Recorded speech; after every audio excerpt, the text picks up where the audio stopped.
Queridos amigos, sejam bem-vindos ao canal Videira Espírita, ao programa Gotas do Evangelho. Meu nome é Cristina Brito e estamos aqui acompanhando juntos as mensagens do Espírito Emmanuel trazidas pela mediunidade de Chico Xavier no livro Caminho, Verdade e Vida, independente da capa que ele apresente. Como o nosso canal é um canal do YouTube, não é um canal de rede social que, vamos dizer assim, serve para todo mundo. Muitas pessoas não conhecem a proposta do canal, os amigos já conhecem, e a gente pede, compartilhem, curtam, porque isso aumenta a representatividade do vídeo, e também a YouTube, ele divulga para mais pessoas, sugere, não é? Então, é importante. Caso você não tenha ainda se inscrito no canal, se inscreva, acione o sininho para ser lembrado dos vídeos. Os vídeos do Gotas do Evangelho são diários. Todo dia, uma mensagem, uma reflexão sobre a mensagem e uma prece. Hoje nós vamos ver juntos a mensagem de número 11, de Caminho, Verdade e Vida, que tem o título de conforto. Mas esse conforto aqui não é o conforto material, é o conforto espiritual, é a consolação. Conforto.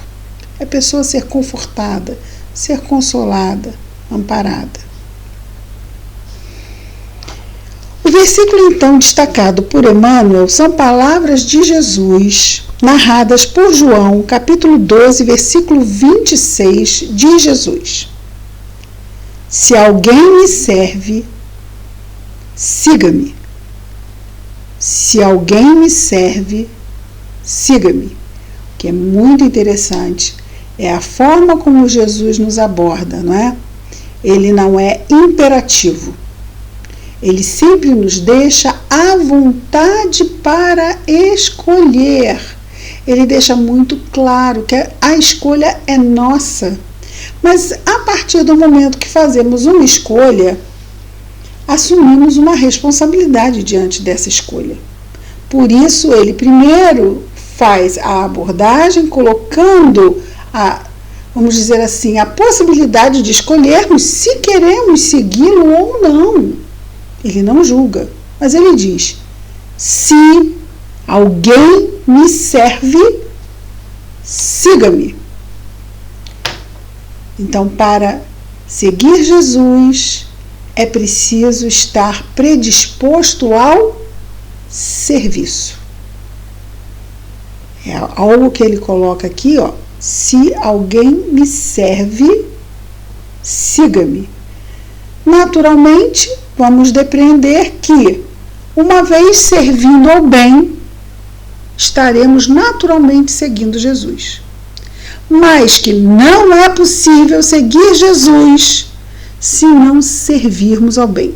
E servir ao bem é seguir o que ele nos ensina, já que ele nos ensina a revelação exatamente do bem maior, que é o amor.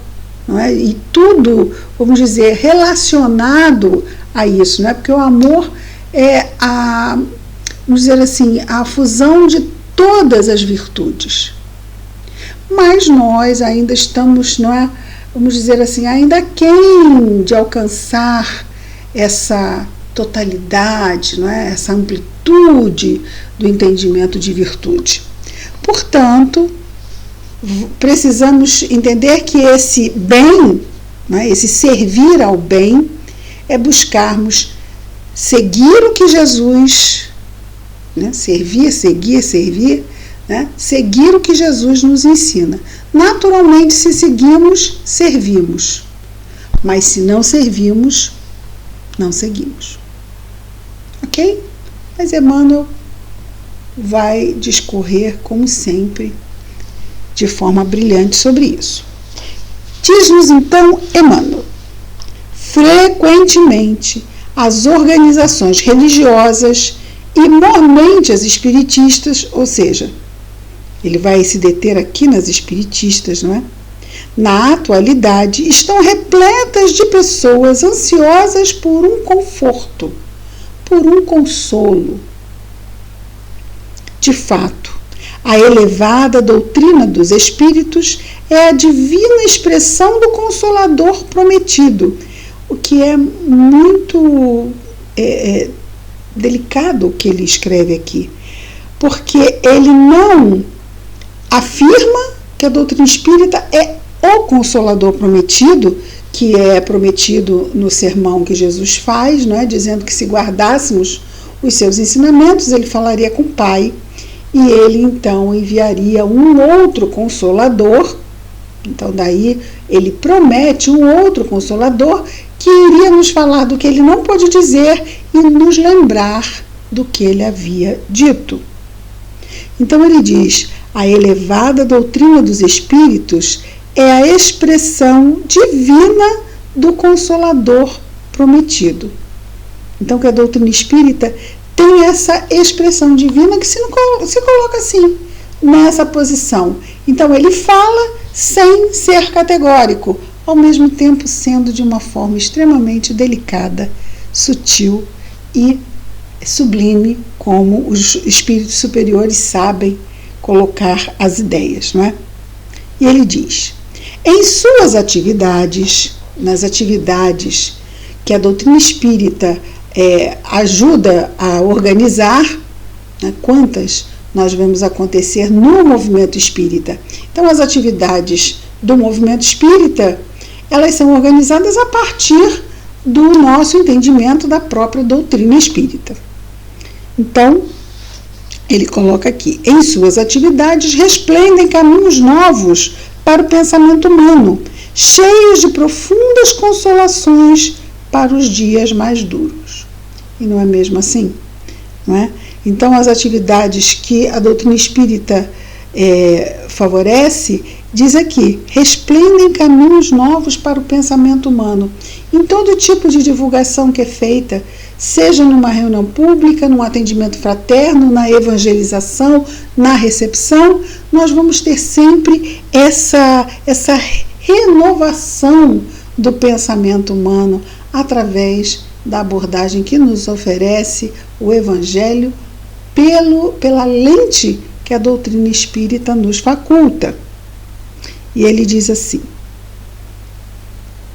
no entanto, é imprescindível ponderar que não será justo querer alguém confortar-se sem se dar ao trabalho necessário. Então, ele já está colocando aqui que é preciso o quê? Servir. O trabalho necessário. Por parte de quem? Daquele que tem interesse em ser amparado pelo conforto. E ele completa: muitos pedem amparo aos mensageiros do plano invisível. Mas como recebê-lo? Ou seja, como receber esse amparo? Se chegaram ao cúmulo de abandonar-se ao sabor da ventania impetuosa que sopra de rijo, ou seja, de forma forte, nos resvaladouros dos caminhos. Bom, acreditamos que se somos levados ainda a usar o nosso livre-arbítrio no sentido das nossas imperfeições e não das nossas pequenas virtudes, mas importantíssimas, principalmente na hora de fazermos as nossas escolhas, não é por maldade. Não nós que estamos ali buscando nos aproximar, não é? Nas casas espíritas, porque ele vai falar bem aqui das casas espíritas logo no início. Não é por maldade. Ora, se não é por maldade, ele está sendo duro. Ele fala: muitos dos que pedem amparo aos mensageiros do plano invisível chegaram ao cúmulo de abandonar-se ao sabor da ventania impetuosa que sopra forte nos resvaladouros do caminho. Então, todo dia vão vir, não é, provas para nos colocar em xeque diante das virtudes que queremos para nós. Podemos servir, ou seja, nos esforçar em construir essas virtudes, tendo Jesus como modelo e guia, mas isso exige muito E ele coloca aqui, abandonar-se. Quando nós nos abandonamos, não é maldade. Mas será que, no mínimo, invigilância. Invigilância. Podendo ser agravado pela indiferença. Podendo ainda também estar, vamos dizer assim, em estados mais comprometidos de doenças psíquicas, mas essas doenças psíquicas, elas não surgem do nada, né? Muitas vezes vão surgir pela nossa invigilância lá atrás, que vai, né, de grãozinho em grãozinho, forma-se a praia. De grãozinho em grãozinho de areia. No início, o que é um grão de areia? O que pode me ameaçar um grão de areia? Mas, se deixamos os grãos de areia se acumularem, isto vira uma praia, uma duna, e vem uma tempestade. Uma tempestade de areia é algo muito perigoso. Então, vamos colocar aqui que quando nós ainda, e todos, mas alguns mais, outros menos ainda, porque afinal somos espíritos imperfeitos, habitantes de um mundo de provas e expiações. Sim, ainda fazemos escolhas, como ele bem diz aqui, que nos, vamos dizer assim, nos vitimizam. Né? Nós nos tornamos vítimas de nós mesmos. E ele coloca o termo abandonar-se. Ora, se eu não estou zelando pelo meu bom caminhar na minha vida espiritual, eu estou me abandonando. Mas eu não quero sofrer. Eu não quero sofrer, mas para eu não sofrer muitas vezes mais à frente, eu preciso sofrer hoje. Eu preciso sofrer calando quando eu quero falar. Eu preciso sofrer, né, buscando perdoar quem não é bom para mim. Lembrando que perdoar não quer dizer comungar com o ofensor. Não é? Eu perdoo, mas não necessariamente eu não preciso ficar no mesmo caminho com ele. Eu deixo que ele siga o seu caminho. Né? Porque em muitos casos esse ofensor pode vir a atacar a minha própria existência. Então é melhor que a gente liberte e deixe que o ofensor siga. Isso é perdão, é libertar o que nos fere. Porque ele está ferindo a nós?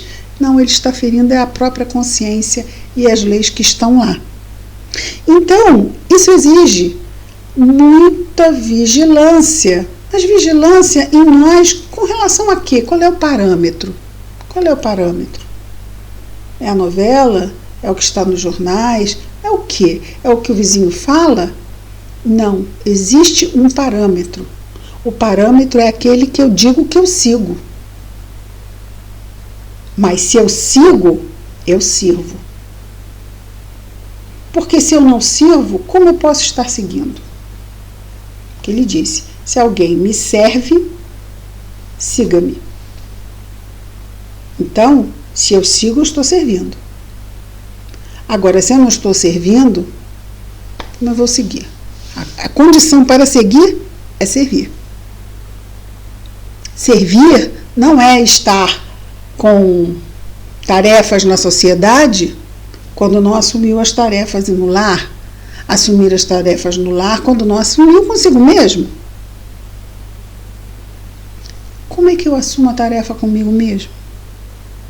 Primeiro eu preciso saber que eu sou um espírito mortal reencarnado e que nada que eu faço fica à deriva. Tudo está lá. Tudo está lá. O crédito, o débito, o crédito e o débito. O ideal é estarmos vigilantes o máximo e nos esforçarmos ao máximo para que os nossos débitos sejam mínimos e aumentemos o saldo dos nossos créditos. Afim no futuro, para que no futuro dependamos menos de intercessões. O Dr. Bezerra tem uma mensagem muito linda sobre isso. Não vou aqui saber dizer exatamente o livro, mas vou procurar buscar e trazer, em que ele diz que nós devemos buscar mais mérito e menos intercessão. Quanto trabalho a gente dá para os bons espíritos que tem que ficar muitas vezes nos ajudando à revelia do nosso merecimento. Existe isso? Claro que existe. Intercessão. Não existe num lar? Uma mãe intercede por um filho junto a um pai? O amor faz isso. O amor faz isso. Então eu uso o meu crédito de boa mãe junto a um filho que não está lá com os créditos bons junto ao pai. E o pai concede, não pelo filho, mas pela esposa, que tem muitos créditos. Isso é intercessão. Né? Há mérito, sim, mas o mérito é daquele que pede, que intercede. Então sempre é mérito. Então vamos, e diz o Dr. Bezerra, vamos buscar amealhar créditos para dependermos menos dos valores intercessórios, não é? E que se esses vierem a existir no futuro, no nosso caminhar, sejamos nós aqueles que vamos interceder pelos necessitados. Isso é muito bom, não é? Muito bom. Vamos caminhar nesse sentido. Isso é muito bom. Bom, e ele continua dizendo o seguinte: conforto espiritual não é como o pão do mundo, que passa mecanicamente de mão em mão para saciar a fome do corpo, mas sim como o sol, que é o mesmo para todos, penetrando, porém, somente nos lugares onde não se haja feito um reduto fechado para as sombras. Muito bem, então se eu tiver um pão, eu vou dar um pão para A, para B e para C igualmente. A pode estar feliz e ser bom, B pode estar com raiva e ser, né, estar num momento ruim, C pode ser ruim que nem um pica-pau. O corpo dos três vai se beneficiar com aquele pão. Mas, no caso do consolo da alma, com a alma não é assim, não é? Ele então vai fazer a comparação como o sol, que apenas receberá o benefício aquele que estiver exposto a ele. Aquele que estiver em furnas fechadas, com a sua alma escurecida, como ele vai poder absorver essa luz? E ele conclui dizendo assim: os discípulos de Jesus, e a gente gosta de se ver como discípulo de Jesus. O que é um discípulo? É aquele que quer aprender com o mestre, é aquele que busca aprender com o mestre, não é isso que fazemos?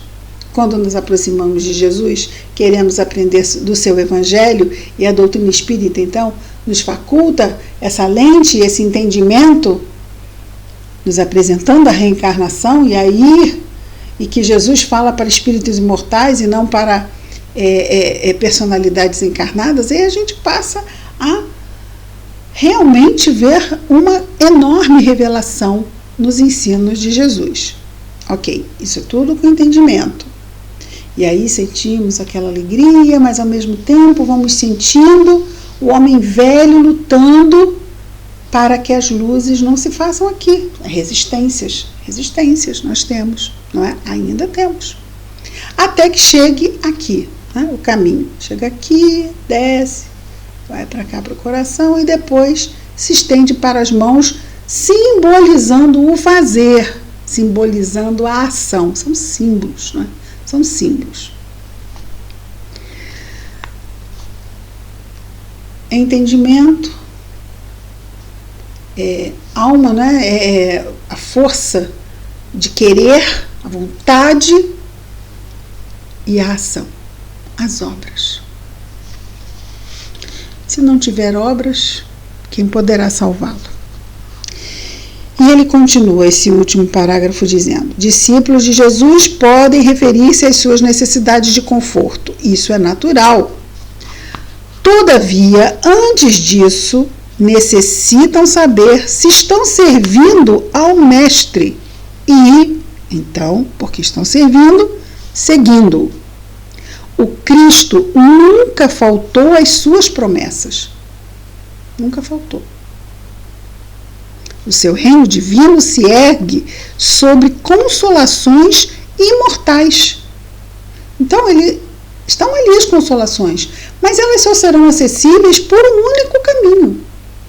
E esse caminho é o esforço que fazemos para deixar o homem novo, que é sinônimo de verdadeiro cristão, do verdadeiro espírita, esse homem novo exercer realmente poder sobre o nosso livre-arbítrio, em detrimento do homem velho, que tenta nos convencer como aquelas velhas escolhas moralmente questionáveis ainda são válidas, porque nos trazem um retorno a curto prazo.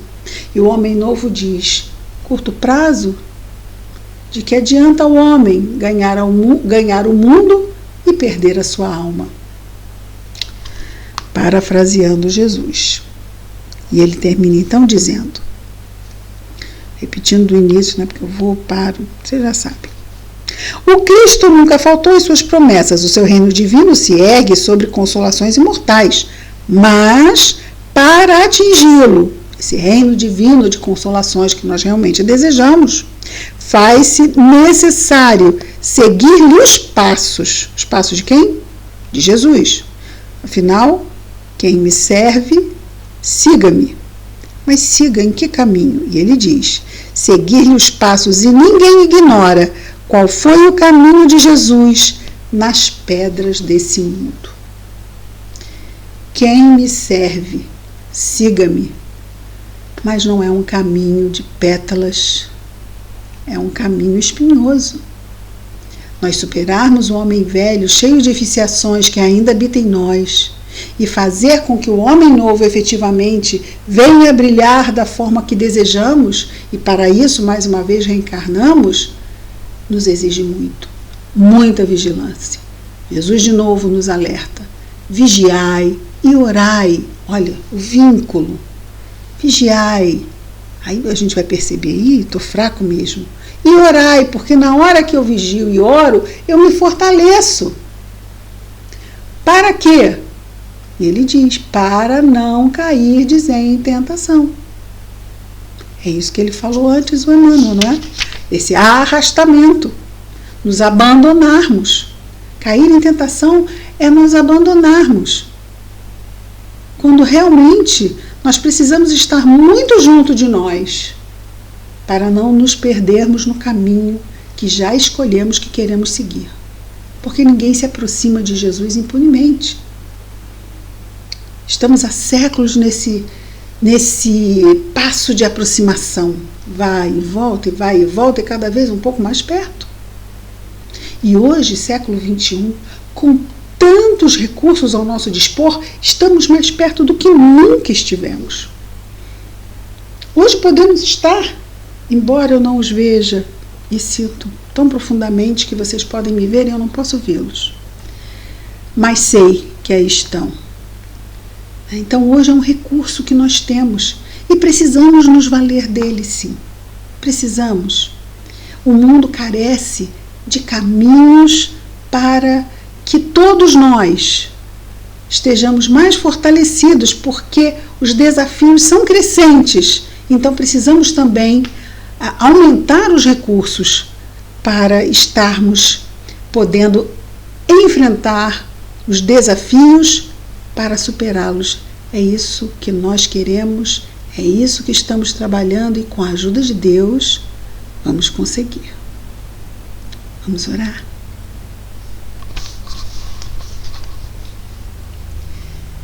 Querido Jesus, Mestre amado, como se enche de gratidão o nosso coração, Senhor, depois de refletirmos juntos sobre a Tua mensagem e termos esse sentimento de como somos amparados, Senhor, para atingirmos os objetivos para os quais reencarnamos. Muitas tempestades, muitas dificuldades, pedras no caminho, sim, Senhor, sabemos. Sim, Senhor, é difícil. Mas obrigado, Senhor. Obrigado pelo anjo guardião que Tu permites que esteja sempre ao nosso lado, nos ajudando, nos inspirando, nos intuindo, pedindo apenas para isso o nosso esforço para que estejamos o melhor possível sintonizados com esses amigos, os nossos anjos guardiões, os nossos amigos espirituais, os nossos espíritos superiores que buscam nos ajudar nas nossas tarefas, conosco mesmo, nos nossos lares, em nossas atividades, nos nossos desafios, nas nossas perdas, nas nossas frustrações, nas nossas tristezas. Que a tua paz, Senhor Jesus, continue em nós e se não está neste exato momento, Senhor, dai-nos calma para aguardarmos que ela volte, porque ela sempre volta. Obrigado, Jesus. Graças a Deus.